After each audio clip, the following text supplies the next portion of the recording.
কেমন আছো প্রিয় এসএসসি বন্ধুরা? আশা করি প্রত্যেক অনেক ভালো আছো। তো সি প্রোগ্রামিং ধারাবাহিক পর্বের আজকে হচ্ছে আমাদের 16 নম্বর পর্ব।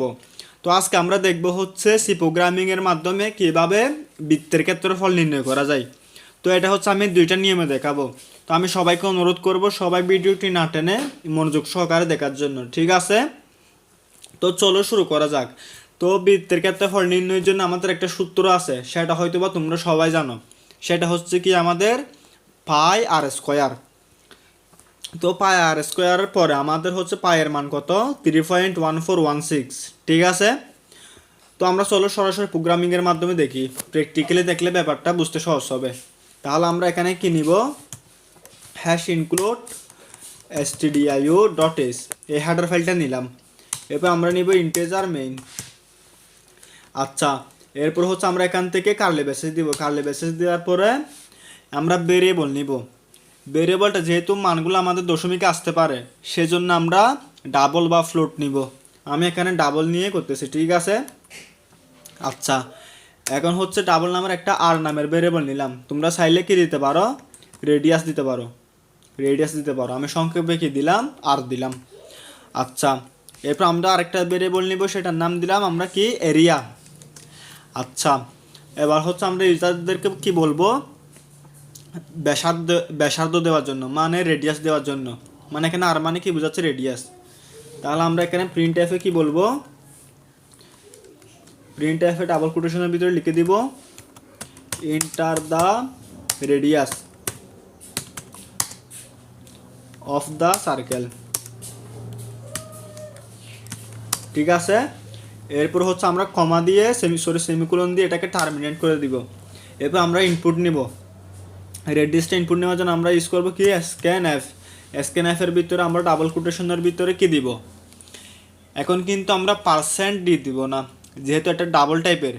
তাহলে আমরা দিব পার্সেন্ট এলএফ, ঠিক আছে?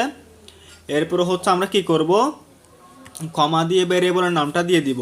আমরা যেহেতু মানটা রেডিয়াস বা আরের মধ্যে স্টোর রাখবো, তাহলে আমরা অ্যান্ড চিহ্ন দিয়ে দিব আর, ঠিক আছে? এরপর এটাকে আমরা কি করে দিব? সেমিকোলন দিয়ে টার্মিনেট করে দিব। এরপর হচ্ছে আমাদের এরিয়া। এরিয়া ইকুয়াল টু আমাদের কি বোঝায়? এই যে এরিয়া নামের ভেরিয়েবলটা নিলাম, এখন এটার মানটা বসাবো আমরা। এটার মান কি হবে আমাদের? পাই। পাই মানে কত আমাদের? 3.14159, এটা না? আচ্ছা, এটার সাথে গুণ হবে কি? আর স্কোয়ার। তাহলে আর স্কোয়ার মানে কি বোঝায়? মানে পাই আর স্কোয়ার। আর ইন্টু আর মানেই তো আর স্কোয়ার, তাই না? আর ইন্টু আর মানে আর সাথে আর গুণ করলে কি হয়ে যাবে? আর স্কোয়ার হয়ে যাবে। এরপর আমরা এটাকে সেমিকোলন দিয়ে টার্মিনেট করে দিব। এরপর হচ্ছে আমরা কি করব? এখানে প্রিন্ট এফ করব। প্রিন্ট এফের ভিতরে দিব কি?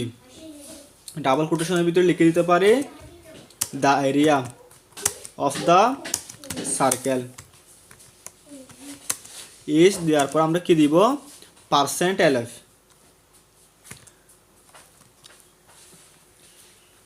এরপর স্ল্যাশ দিয়ে একটা সাইডে নিউ লাইন দিতে পারি। এরপর হচ্ছে আমরা কি করব?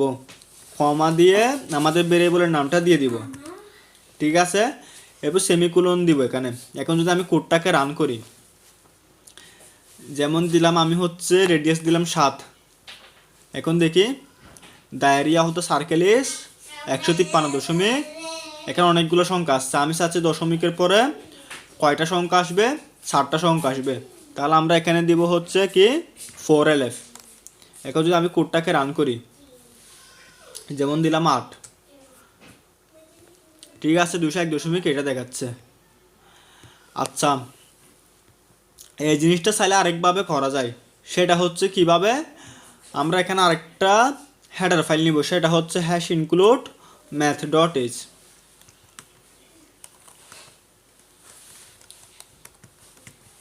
math.h। আচ্ছা, এরপর আমরা এখানে যেহেতু math.h নিলাম, এখানে চাইলে আমরা সরাসরি পাই লিখে দিতে পারি। তাহলে এটা করার জন্য আমরা দিব বড় হাতের এম, তারপর দিব একটা হাইফেন।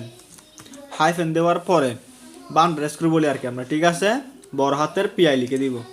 এখন যদি আমরা কোডটাকে রান করি, তাহলে কিন্তু সেম আনসার আসবে। যেমন আমি এখানে দিলাম 8, তা আমাদের কিন্তু সেম আনসারই আসছে, ঠিক আছে? আমি যদি এখানে লিখি 7,